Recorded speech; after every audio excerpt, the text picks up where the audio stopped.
Alright, before we start, I would just like to mention that I had heard that somebody on, I think it was the Major Payne video from last week, left a comment about, since I had done Full Metal Jacket and Platoon a few years ago when I did this, that it would be a good idea to do the Deer Hunter and Apocalypse Now, I think it was.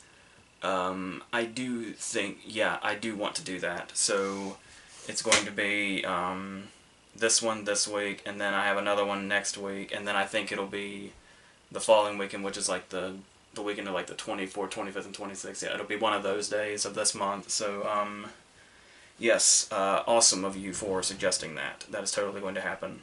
Now, going on to this, I thought this is actually one I was going to do like a year ago, and then something else ended up coming up, but here it is now. The Mark Wahlberg, Joaquin Phoenix, James Gray double feature. Obviously, James Gray's done like 90% of his movies have been with Joaquin Phoenix. But these particular two, not only do they go together because it's both him and Wahlberg, but also just their whole... Yeah, they have a lot more similarities than just the two actors and the writer and director. In the Arts case, co-writer. But we'll get to that, because I want to start with We Own the Night, even though it came 7 years later, much later in his career. So we're going into 1988. It looks like the 70s, but it's 1988. And before we even go into the story, it's worth noting that when this came out in 2007, most of the people I knew worked at the movie theater. And when this movie was out, pretty much the most talked about thing in this entire time frame was the opening scene of this movie. When, we already had the Heart of Glass vibe from the trailer. I remember the trailer vividly. And it's one of the first things we hear after we see the, I'm assuming those are real, like, crime scene pictures or whatever. And then suddenly, once, as I said, Heart of Glass hits the soundtrack, and we see Joaquin Phoenix approaching Eva Mendes in a very steamy introduction to these two characters. And that's how we start off. Like, that is our starting point. It hardly has much to do with what happens for the remainder of the movie, but it does have some significance, but we'll get to that eventually. I would just like to point out that obviously prior to this, Gray's movies had been much smaller in scale, like The Yards, for instance, or Little Odessa with Tim Roth and Edward Furlong.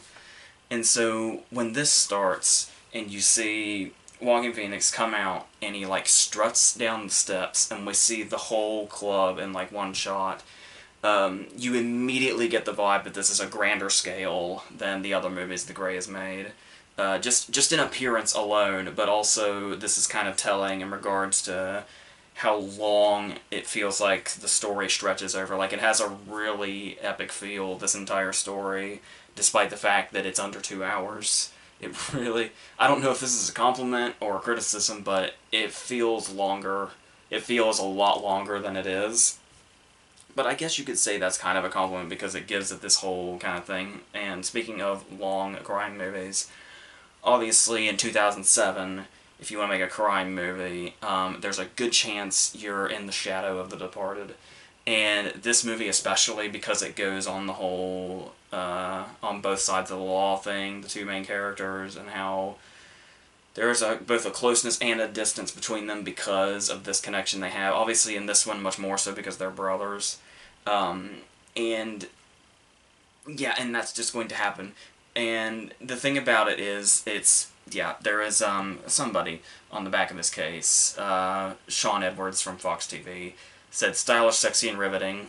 I'll give them that. But then he says more intense and entertaining than The Departed.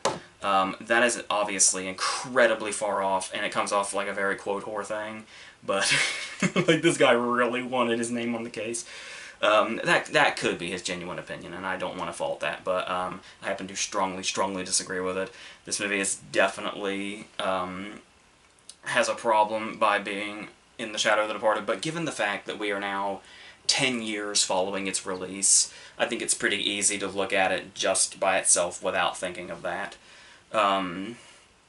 That's totally not even to mention the fact that Wahlberg's in both. Like, that's that hardly occurs to me despite his fucking Oscar nomination for The Departed. But regardless, so speaking of Wahlberg, actually, I want to go into him now because one of the things this movie does right off that's actually quite impressive and really pulls you in is that you'll notice that there seems to be a lot of different kind of opinions on what exactly a movie should do if it wants to raise the stakes. Like you see this a lot with the Marvel movies lately, where pretty much everybody says that you're not raising the stakes unless you actually kill a major character. And, like, that's the only way stakes will be raised. But obviously that isn't true. That's kind of a narrow way of looking at the ways you can do this. So look to We're in the Night for an example here. You got Mark Wahlberg. Obviously, he's second credited, so you kind of get a vibe of either Joaquin's a much bigger character or something is going to happen to Wahlberg to take him out of commission for a good portion of the story. And it's both. Because you see Mark Wahlberg, once again, fresh off The Departed, and on top of the fact that he's just obviously a lot bigger than he was 7 years prior. And half an hour in, after we've established this major character, he gets shot in the fucking face and almost dies. And so I think when I first saw the movie, I actually questioned a lot during this scene. Holy shit, did they really just kill him a half an hour in? And the fact that Joaquin Phoenix is first credited had me totally convinced. It's like, half an hour? They've done that before. Obviously it hadn't come out yet, but it's like Joel Edgerton in Animal Kingdom. Spacey dies pretty early in LA Confidential. So it's like, yeah, I buy it. Holy shit, they just killed Mark Wahlberg in the first half hour. But no, but he is out of the movie for like the next 40 minutes, pretty much. And it's like, right off, even though he does live, and even though he does go right about his merry way once he's out of the hospital, you still feel like the stakes are raised. Like, if Mark Wahlberg can just get randomly shot in the face while carrying his groceries and half an hour into the movie, still anything can happen. And that actually comes into play later, I think. It might seem pretty obvious given the character's placement, but still, you know exactly who that is, but we're going one thing at a time here. And the thing about this also is how well it suits the arc of Joaquin Phoenix's character. His name is Bobby. It's probably so much faster to say that. So what we see Bobby go through here is the entire first half hour is this whole thing where he's at odds with them because obviously he runs this club and he just kind of lets it's hard to say he's a criminal himself, but he's definitely not stopping the crime from happening in his place. And that's his problem. And we have his father and brother who are these, obviously Duvall here is like a superior, and Wahlberg is like the, you know, ultimate movie-like cop, who is like the first one there to take everybody down, and he's the one that's, you know, always getting promoted and attention and all that shit. So he's fucking up the business. And they're obviously at odds here. There's screaming matches. There is you're fucking up my shit, you're fucking up my shit kind of arguments, and just constantly coming from opposite sides. Like you can tell even if you take away their whole professions, if you want to call them that. In his case, even so, just as a family, there's clearly a divide between the two of them and him. And and we get some background on that, like Duvall saying, you know, your mother was too easy on you and stuff like that, and that might explain how Bobby got to where he was. Also probably explains of the names he could have used to hide his identity from his criminal friends. He chose his mom's last name. So there's obviously that connection where it makes you kind of wonder how much of a distance, like if it was maybe him and the mother at a distance between the two of them, or if this is something that kind of happened post her death, but it gives you some interesting character things to kind of bite off that doesn't have to spell everything out, so that's kind of nice. But then, the point I was getting to is once Wahlberg has been shot in the face, we see a real change in Bobby, something we haven't really seen. I mean, they do act like, you know, families and brothers that are at odds, but even so, it's a connection we have not seen yet. When we see Bobby learn that his brother's been shot in the face and is in the hospital, and he just immediately, it's like his familiar instincts kicked in, and he's suddenly like, this is life or death for him, not just not just Wahlberg himself in his situation, but like in a metaphorical way. This is like, it's just really, really gets to him, and we really get to see how much they actually mean to each other through this. And it adds a whole other thing to the character. It makes his character a lot more well-rounded than he was in The Yards, which obviously we'll talk about. So yeah, I did think that was really well done, and also Duvall's presence here as well. There's the whole thing when he's obviously, once again, they're very much at odds here, but one of the scenes that really stands out is the scene where he's in jail, when Joaquin Phoenix is in jail, and Duvall comes to confront him and basically says, this is the whole "your mother was too easy on you" thing. And he's saying, like, your brother wants to let you out, but I just want to keep you in here. I want to keep you in here for a month. And Phoenix obviously just blows him off, but like, we can see Duvall in this scene, and it's like that distance has become so far apart, and he knows the person that his son is. It's kind of like he strives to be, like, he wants to be the great Santini again, to Joaquin Phoenix's Michael O'Keefe. But he knows that he can't. That, number one, he's just too old now. He's his own person now. And secondly, it's like he's just so far gone into that world. It's like there's no bringing him back and making him one of them, or he thinks. Unfortunately, he will not see this change, but he will certainly be the catalyst for it. And that's when we start to get into when the movie takes a huge arc. And like I said, by the time we get to this point, it's like the movie feels so epic in nature, regardless of how much of the runtime has actually passed by. But there are faults. there are. Like the whole, really any of the villains. We're doing the whole kind of Russian gangster thing, which is really played out, especially by this point. And it goes into, like, pretty much any time the villains are handled, it kind of feels like a different movie. Like we were talking about that stuff to where we talk about the family bond, or lack thereof, and there is this whole thing that's kind of said without saying anything, and we are left to kind of figure it out and piece it together and wonder what went wrong where and how they got to here or whatever. But then we deal with the villains, and it's like suddenly it becomes a very kind of by-the-book movie. There's one scene in particular that stands out. It's very nitpicky of me, I'll warn you, but it's just something to where, once again, it feels like it's just really taken a spell-it-all-out way that another huge portion of the movie isn't.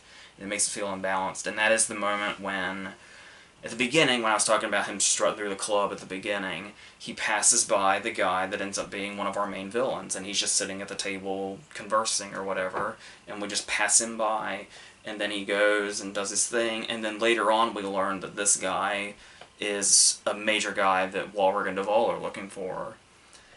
And when we see his face, it's like the audience can piece together and have their own moment when they say, I remember that guy, he went by in the club really fast. But the audience doesn't get to have that moment for themselves where they got to figure it out. We have the thing where it cuts back to like 2 seconds, for like 2 seconds, and shows that scene again of him walking by him. And it's like, I mean, it's only 2 seconds, like, it's not really that disruptive, but it's just one of those things where I feel like you're kind of cheating the audience by just throwing in that little thing of, hey, in case you missed it, because your attention spans are too short, here's this thing again, remember this? And then you say, oh, well, yeah, but, yeah. And it's, because you kind of you get time to have that moment of revelation where you say, I remember that dude in the club, and then we get the fucking, here it is, again. And so it's like, that kind of takes away from it in a way that the rest of the movie kind of lets the audience do their own thing with it, with the information we're given, which isn't too much. And then there's the moment when he gets real bad guy-ish, when he's getting arrested and he sees that Bobby is actually part of the family. And he says to himself out loud to nobody, subtitled, he's a dead man. And it's like, I think you can just have we already had the shot of the dude listening and hearing this, and that's all we needed. we didn't even need him reacting to it, because we know we're going to get plenty of reaction from him later about it. But we had to have that moment where he just kind of fucking talks to himself, just so we know, oh, he's pissed, he wants to kill him because his family is cops. We kind of would have figured that out without him having to fucking talk to himself and really kind of take it in this more movie-like moment amidst these, what should feel like very real characters. There's a lot of shit like that. And then there's stuff, if there's enough of that stuff, then there's much more, your brain starts to open up to the nitpicking. And it's like, you let your guard down, you start pointing out other stuff, kind of like, what a miracle it is for Bobby that none of the criminal guys he knows grew up with him, apparently. Because otherwise they'd know who his family is. And it's like, I'm assuming they've all lived here their whole lives. That's usually the way these little cities work.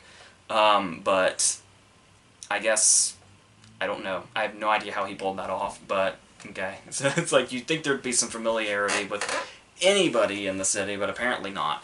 Everybody only knows him as Bobby Green, who has apparently no other family. Certainly not those two guys that became cops. Okay.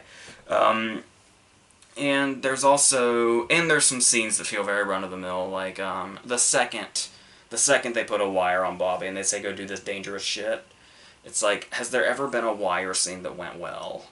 It's like, the closest thing we get to a wire scene that goes well is in The fucking Departed, when Billy Hoskin realizes, you know what, I shouldn't fucking have this on me, and gets rid of it. Like, that's the closest thing. If a major character has a wire put on them, something is always going to go wrong. And sure enough, Bobby ends up going to the hospital as well. Not as severe. He's covered in more blood than his brother, it seems, but obviously not to the severity, because cut, everybody's fine again. This is like right before Bobby gets out of the hospital, I think. Or Wahlberg gets out of the hospital, I think. So, yeah, so you can look at stuff like that, but there is stuff where... Oh, there's also a scene in this that I'm pretty sure he, like, almost cut and pasted from The Yards. Or it's a scene where... maybe it's a callback, maybe it's just a similar scene and there's nothing to it, but I don't know.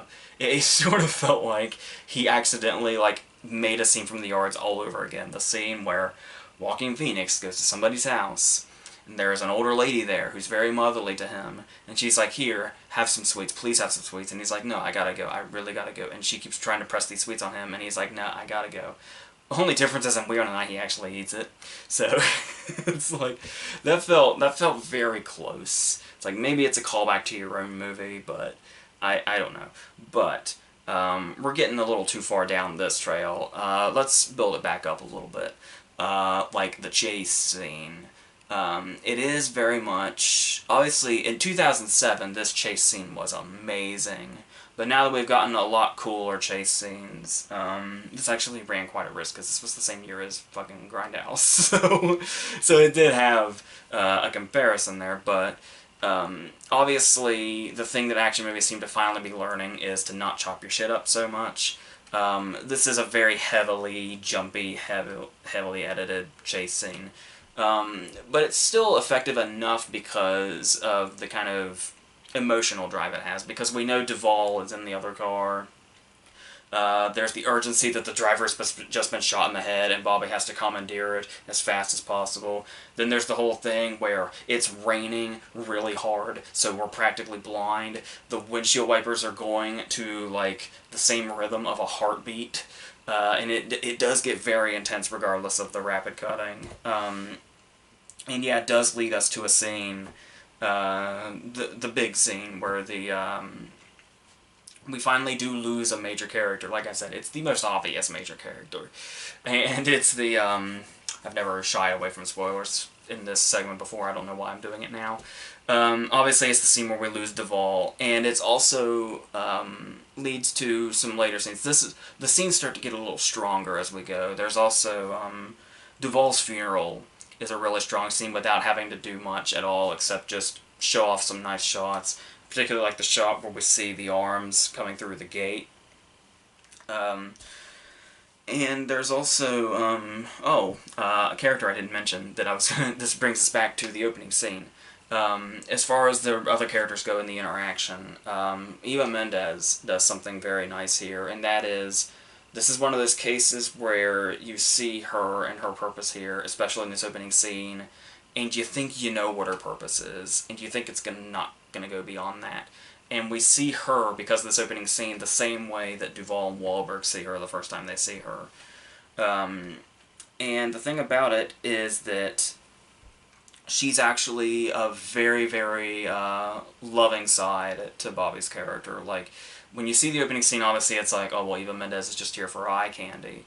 And then when she goes to meet Duvall and Wahlberg for the first time, they see her, and we immediately know what they're thinking. And it's kind of like, oh, well, he's got another one of these. And it's like, I'm pretty sure this is some prostitute he just picked up. And, well, I'm sure she'll come and go, so why even bother getting to know her?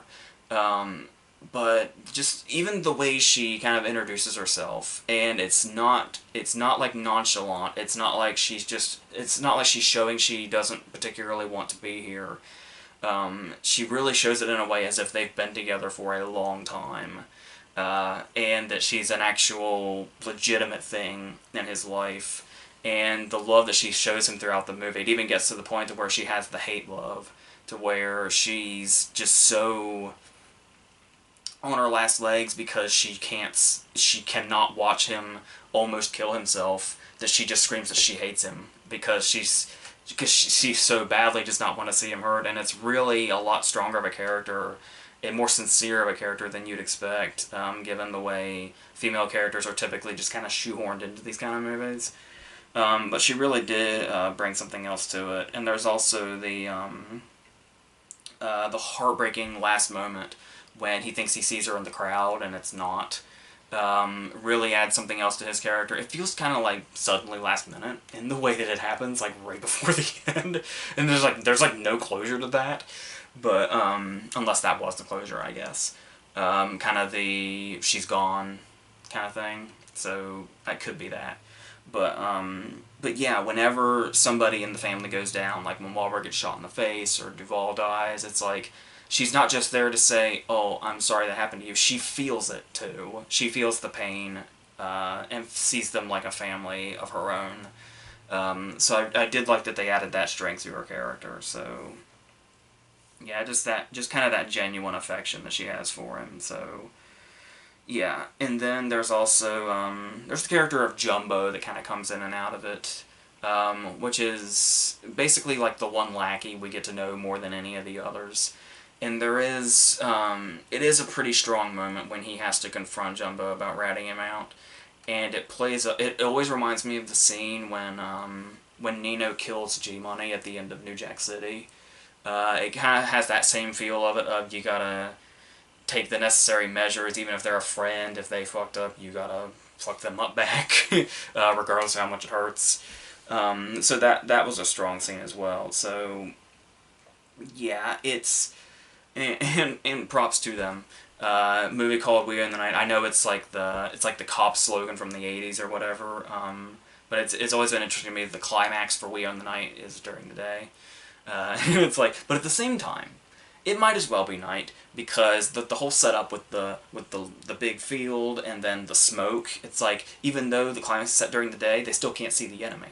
So yeah, so it all works out. So yeah, it's definitely a movie that is much more character-driven than plot-driven. There's definitely a plot here, but it's, like many of Gray's movies, suffers from the whole idea of, well, this all kind of feels familiar. Not just the whole Big and the Departed Shadow thing, but like any movie like this, even you can tell it's also trying to kind of capture like that 70s Serpico era of crime movies that were so big, and really reinvigorated the genre. But, and yeah, there is a certain style to it, and like I said, I do like that it feels like on a much grander scale than Gray's other movies, which are always kind of thrived on their very small scale approach. But it's got some faults, and as far as the crime movies that it's trying to evoke, it definitely falls short.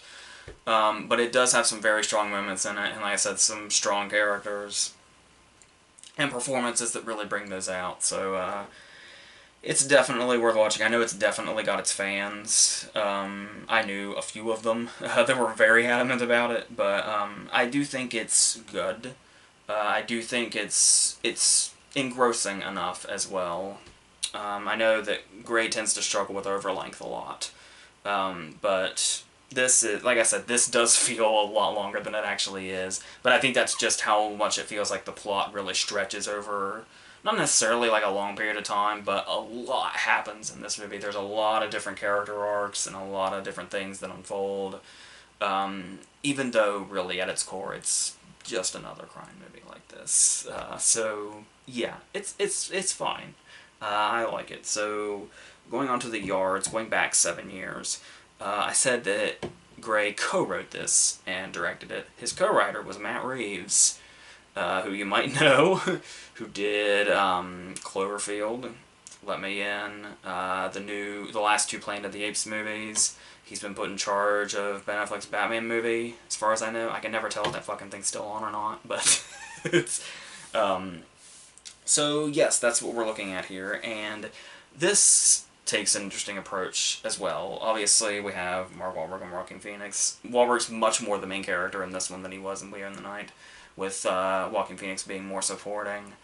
But we obviously have a very recognizable cast list as well, and it's funny to watch this movie because it's this like small kind of crime drama, but it's got all these names in it, and it's got some violent scenes in it, and it's like some betrayals and things going on, but it's like the way the characters connect, it might as well be a Woody Allen movie.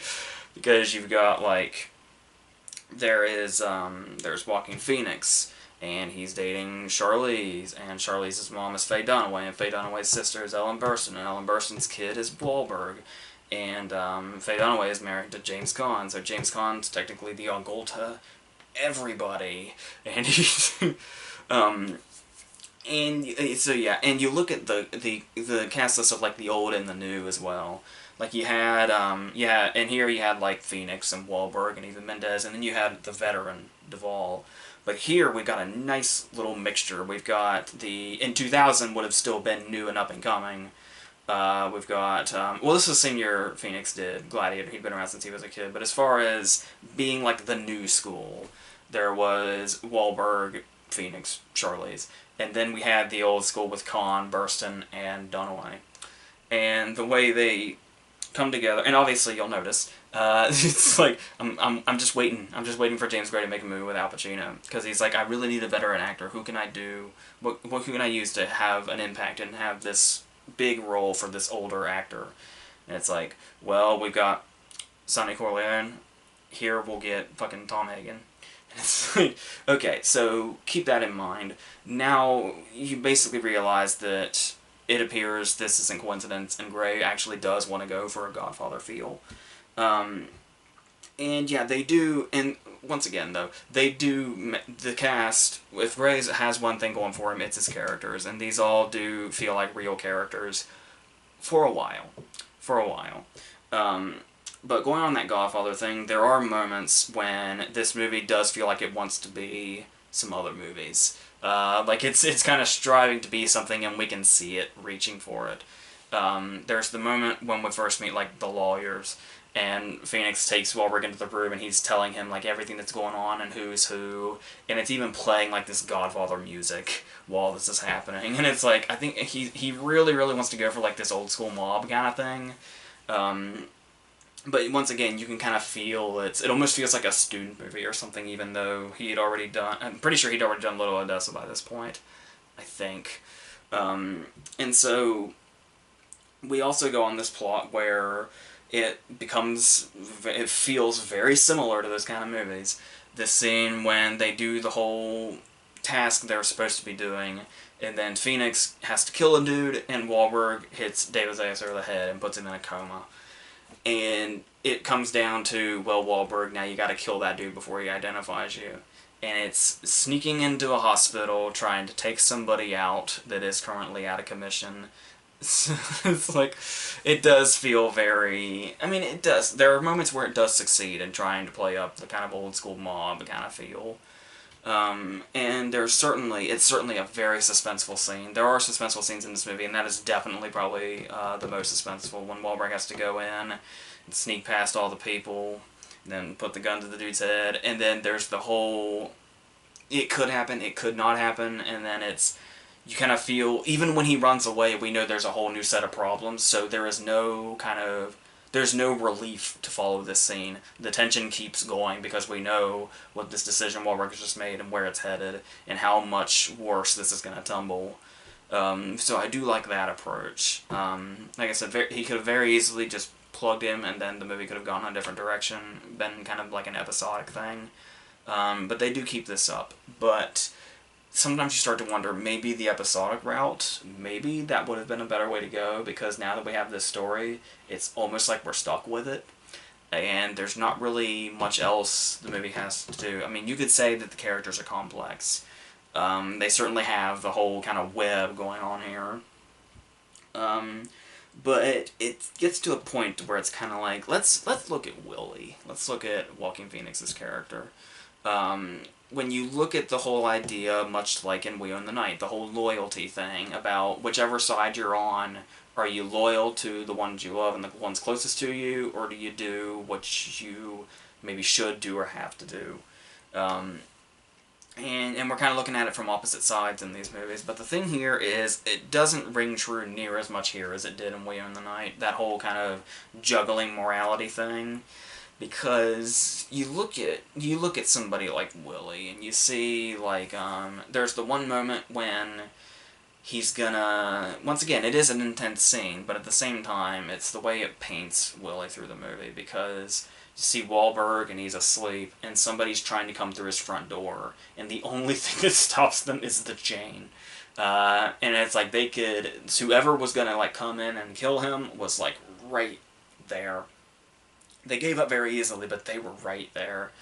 And that is an intense feel, but then we start to paint this picture of Willie, and like I said, when you look at him in We Own the Night and you see the turnaround he made, the arc is enough to where that feels genuine, and it feels like the character really did that, and we could see him going from almost a villain. He's never like a villain in We Own the Night, but he's there. Like I said, he's letting all the shit happen, and he's trying to prevent the cops from stopping it.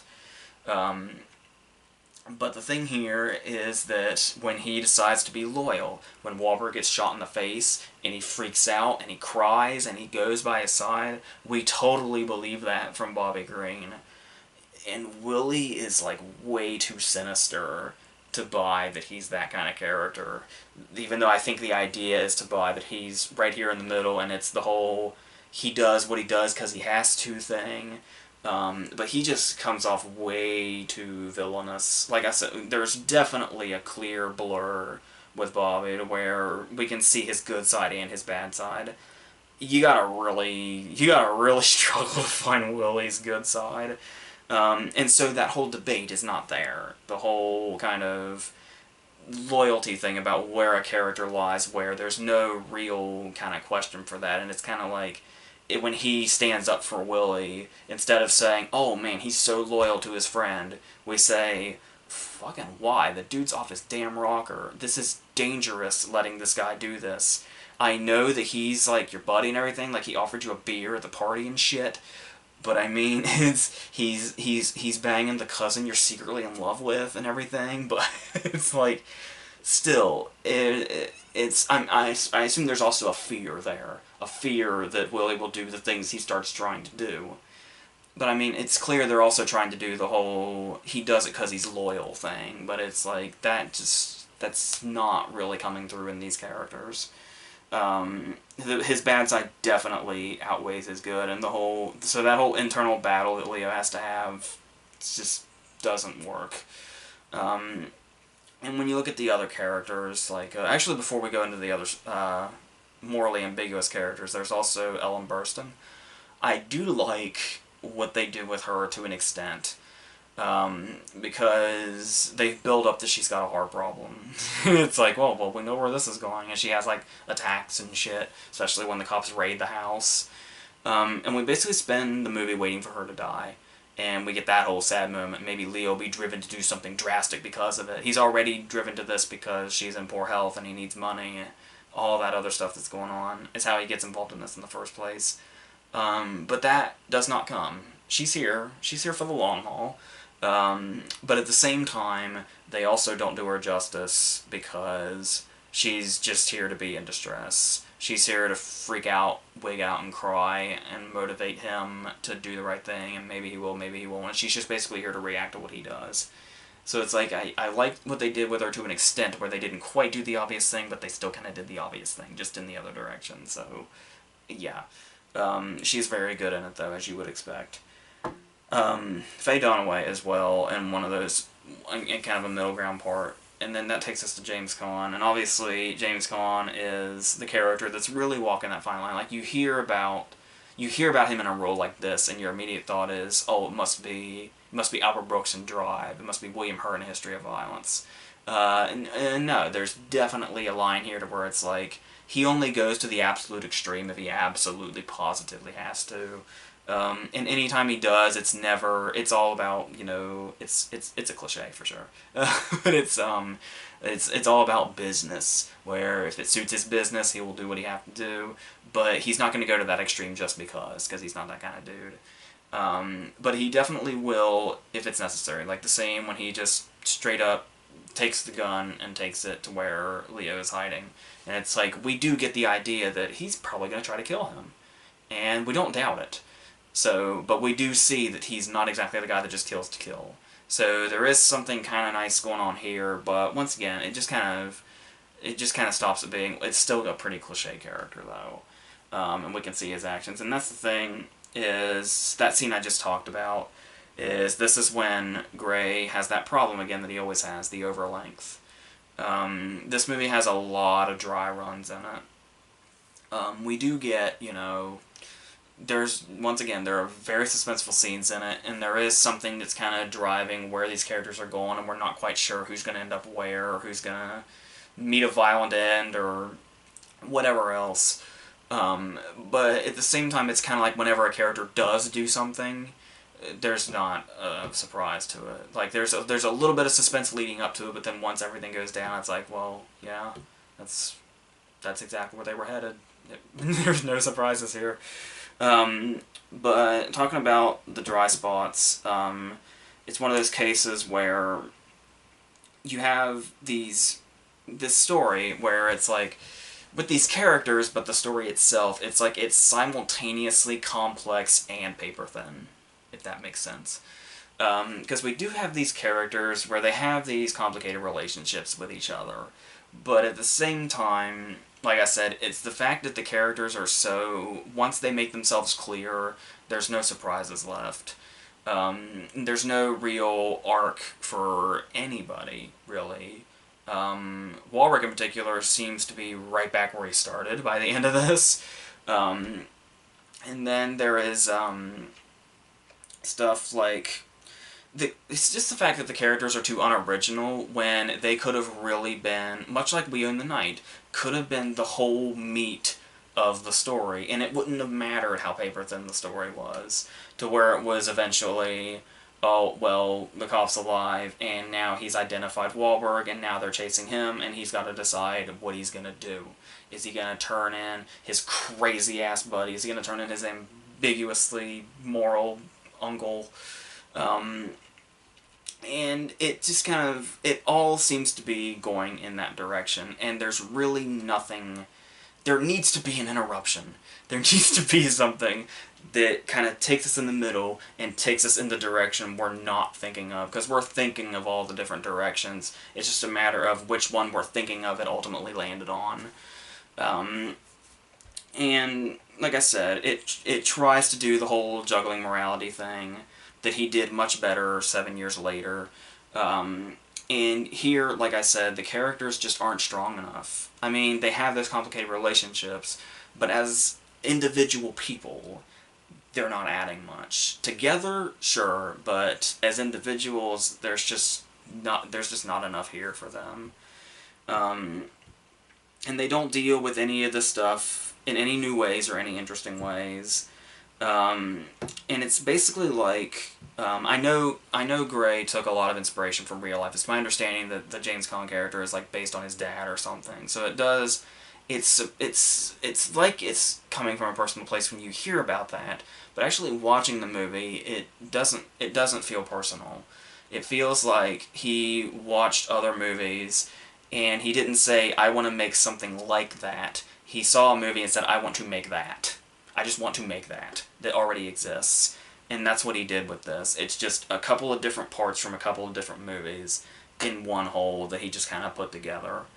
And and what does that really add to anything? There's hardly a strength here, and there's moments like, there are strong scenes, like the moment when Charlize is a very heartbreaking character. And she's definitely the most interesting to watch, because she's the one where it's kind of like, she's the one where we're not totally completely sure where she's going to end up, but I mean, the second she walks through the door at the end and we see her in like the tattered clothes and she's like emotionally worn out and she's had her big moment with James Caan, it's like, there's only one other way this scene goes. Lo and behold, that's where the scene goes. But she does have this really heartbreaking scene when she tells him, I never respected you, I'm sorry, just please, as a father figure, do this. This has to be done. But he does the thing where he takes the gun and he goes to where Leo is. And this is the setup for a really suspenseful scene. And I know you might be saying, well, it's mostly a character-driven movie, so we don't necessarily need suspense, we just need drama. But the thing is that kind of comes together in a movie like this when we have scenarios like this. So the scene where Caan shows up, and we know he's got the gun, and we were expecting maybe like a nice long scene where Leo slowly starts to figure out what's going on. Maybe there'll be a moment where Caan almost actually kills him. But no, Caan's there for like 10 seconds, Leo sees he has a gun and he fucking runs away. And that scene was all built up. This whole scene was built up by the giant Charlize scene, which is amazing. And that's our payoff to it. He fucking ran away. And it's like, the scenes feel like they can have more meat to them, but they just don't have that to offer because there's just not enough in there. That does lead us to a strong ending, at least. Once again, even though we kind of were able to pinpoint any direction this movie could go, and it just ended up landing on one, the way the ending is executed is strong. Particularly the moment when he's at the table with Dunaway on one side and Burstyn on the other. And the scene when he's doing the whole saying the names, it's all, once again, the scene looks very familiar, but, yeah, still executed nicely. But the thing is it's like, he had already, made a movie or two by this point, but it's like, when you watch The Yards, you feel like this is a guy that's still new to writing and directing. And somebody that's struggling to find their own style. But the trouble is that not only does this just feel like a more lackluster version of other movies, you look at Gray's pattern, and you realize that he, even to this day, it's almost like he hasn't found his own style. Like, his movies always feel like something else. Even the Gray ones. The one James Gray movie I absolutely loved, I absolutely love, is The Immigrant. But even when I watched The Immigrant, I was saying this feels like, the certain scenes in Godfather 2, or Once Upon a Time in America, or something. And his most recent one, Lost City of Zed, regardless of how much of a giant, enormous labor of love that movie was, it's like all I did was think about other movies that it reminded me of. And that's Gray seems to just not be able to find his own style, which I think is really a problem. Especially if he wants to make movies that are much more character-driven and less story-driven. That's something where usually characters can just make it come alive. You can do the whole, like, stuff that are like, the film version of plays or something. The characters will make the atmosphere for you, but it just feels like Gray has not found his own style. Like, if Gray was he made a movie and I watched it and I didn't know that he was the director, there is not a damn thing that would tell me it was him, except for the fact that I'd be like, well, it reminds me of this movie, and it reminds me of this movie. anytime I watch a movie now and I don't know the director, but it reminds me a bunch of other movies, I'm going to assume it's James Gray. So, I know that might sound like a very condemning criticism, but I do think he can do this. Like, he really can, and he can make movies that are good, and he made one great one. I know a lot of people are really taking to Lost City of Z. I see, like, that movie's fan base seems to be building more and more the more I hear about it, but I just didn't take to it. But, yeah, yeah, so we'll see what happens. I know lately he's been talking about how, like, he can't get studios to make his movies or something. And he was saying he has, like, a lot of trouble getting his movies made. So I hesitantly say, we'll see. I'd like to see if maybe one of these days he'll find his groove. Depends on how many more movies he gets out, I guess. But in the meantime, yeah, I feel like it's in there, and I do know he's got a fan base for sure. I know one particular guy that, like, really, really loves him. So, yeah, it's definitely there, but for me personally, it's like, he always leaves me wanting more, and it sucks because I know he probably could. Like I said, there were obviously The Heights and The Immigrant are insanely good. It was one of my top 10 movies of its year, but that's so, yeah. So we'll see what happens. We'll see if he can get another movie made and then where that goes. I don't know if he's got one, like, coming up or what, but I know it was, like, around the promotion of Lost City of Z was when he was talking about the fact that he, like, just can't get his movies made because nobody will finance them, but I don't know. We'll have to see. So that's how I feel about that as of now. So, as I said, next week we will have a sci-fi one, and then the following week we will do the Deer Hunter and Apocalypse Now. So, and then I got the one planned for the first week in December too. Take a wild guess. So, that's what we have here. And until the Justice League review with my brother, which will probably have some other stuff on it, potentially Daddy's Home too. We'll see what happens. Continue this Wahlberg train. So, yeah, until then, we're done.